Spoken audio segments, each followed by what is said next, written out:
My name is Moon Petrie, and I am doing the Fantasy Writers Tag. Once upon a time, introduction.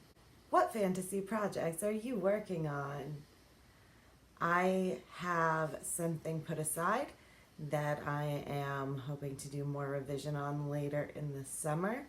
And I have something I am actively drafting for Camp NaNoWriMo.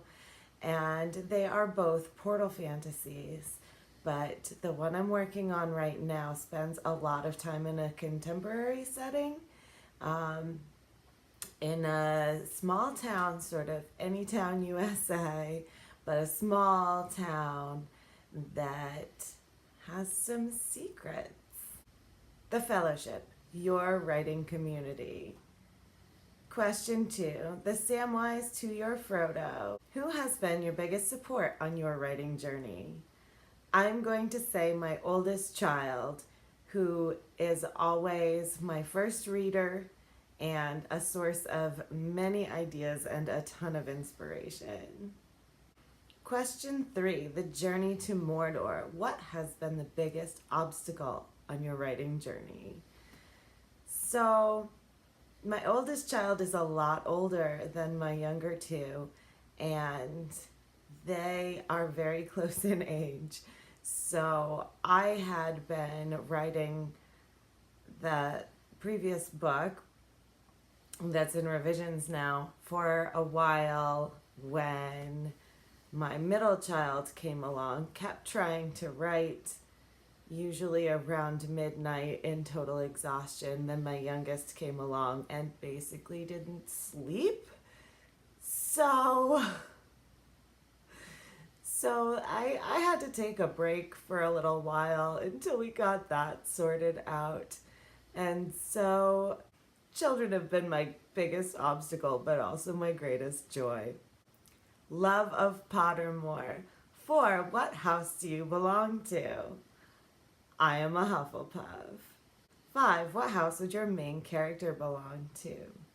So I am going to go with my current piece that I'm drafting and say that's a good question. My main character is initially motivated mostly by curiosity, and I think that is a Ravenclaw trait, wanting to know more, wanting to get at the whole story. Later, as the story progresses, a major motivation is going to be loyalty to her friends and trying to protect friends, family, and the town that she lives in. She's going to have to be very brave. I haven't gotten to drafting that part yet, but I hope that she really pulls out some Gryffindor traits by then. The book that I have in revision has 2 POV characters, and one of them is probably a Hufflepuff, and the other one is pretty definitely a Slytherin. So on a scale of 1 to 10, how obsessed are you with Harry Potter? 9 3/4. How to Train Your Dragon. Mythical creatures. 6, what mythical creature would you like to see more of in books? I am going to have to go with satyrs and fawns. I feel like they are just glorious when you do find them in books. And, you know, Mr. Tumnus and Grover from the Percy Jackson series are just such great characters. I love them. They're so much fun, and I wish I could give them a hug. So I'm going to go with satyrs and fawns. 7, does your main character have a mythical creature they encounter? If not, what mythical creature would they be most likely to encounter? So I have not encountered the creatures, the people, yet that my main character will encounter. I'm thinking of them approximately as fae, but whether that's really what they'll be when they introduce themselves, I'm not sure. I am working from a lot more of an outline than I ever have before, but there's still a lot of discovery. I have I have strong pantsing roots. We'll see. But people and not animals in terms of mythical creatures. It would be fun. Maybe I should squeeze in some mythical animals as well. Game of Thrones. 8. Winter is coming. What season does your story take place in? It is late spring and moving into the early summer. End of the school year is when my current work takes place. I like that shift, both in general, a time of a lot of change, and specifically for high school students. It is a time of possibilities opening up at the end of the school year. 9. I drink and I know things. What is your favorite drink to have while writing? It is definitely tea. If you have seen any of my other videos, I'm sure you know it is definitely tea. I'm going to be more specific here though.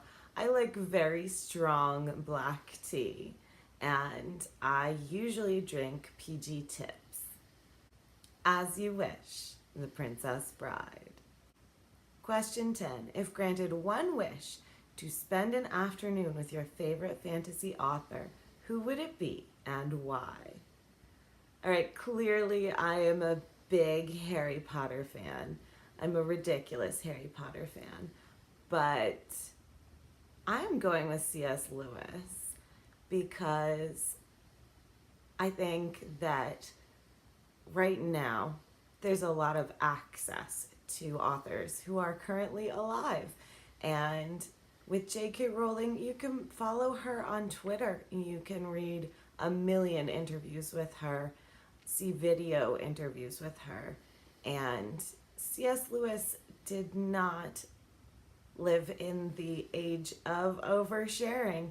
And so I feel like there's more to discover in people that aren't all over social media or aren't living in this mass media age. And also, there's something so nostalgic, so powerfully sentimental for me about the Chronicles of Narnia. It is how I came to fantasy before I even knew it was fantasy. I was very little when my father read them to me for the first time. And it cracked open this door for me, this possibility that there is so much more than what we see on the surface of our world. And it really shaped my worldview and definitely my writing to be exposed to those books when I was so young. And I think he would also just be a really interesting person to have a conversation with. I'm going to tag a few people who also write fantasy. Kat Bowser, fantasy therapist, Danika Who, and Joey Cron. Go check out their channels if you haven't. If you're interested in writing fantasy at all, which you probably are since you clicked on this, check out their channels, links below. The original of this tag was made by Lenn Woolston, and it is a lot of fun, as is the rest of Lenn's channel, so link to that below also. And please, if you are watching this and you write fantasy and you are at all interested in doing this tag, I am tagging you as well. Please leave a comment down below if you're going to do this tag, if you've done this tag, if you write fantasy, if you have an AuthorTube channel about writing fantasy that you think I might be interested in and haven't subscribed to yet. Let me know. I want to have a conversation with you. Until next time, I am Moon Petrie, and good luck with your fantasy writing.